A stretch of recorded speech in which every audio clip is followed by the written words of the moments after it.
Partai Nasional Aceh atau PNA mengutuk keras pelaku penembakan yang menewaskan 3 warga Jenip yang terjadi pada Senin malam di Biren.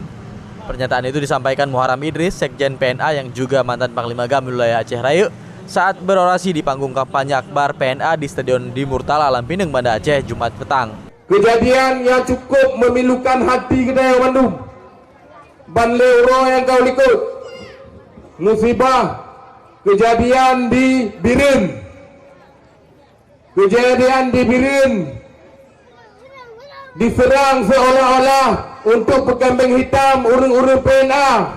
Kampanye akbar Partai Nasional Aceh Jumat petang tadi dihadiri ribuan massa dari berbagai daerah. Namun massa yang menghadiri kampanye juga melibatkan anak-anak dengan mengenakan atribut partai. Kampanye partai yang didirikan Irwandi Yusuf ini juga menghadirkan jumlah mantan Panglima wilayah GAM dari berbagai daerah di Aceh. Dalam orasi politiknya, Irwandi Yusuf membantah PNA pelaku penembakan 3 warga Jenip yang terjadi Senin malam di Biren. Menurutnya ada pihak ketiga yang memanfaatkan situasi politik di Aceh. Kejadian yang baru terjadi Leuro Puro Likut nyankan kamu. Sebab di kamu hanya laporan partai untuk balas dendam. Tidak ada balas dendam walaupun PNA disakiti. Tidak banyak.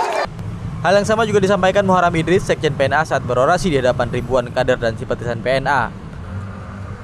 Menurutnya, kejahatan politik yang terjadi selama ini sengaja diciptakan dan mengkambing hitamkan Partai Nasional Aceh. Kampanye PNA ini juga dikawal ketat polisi.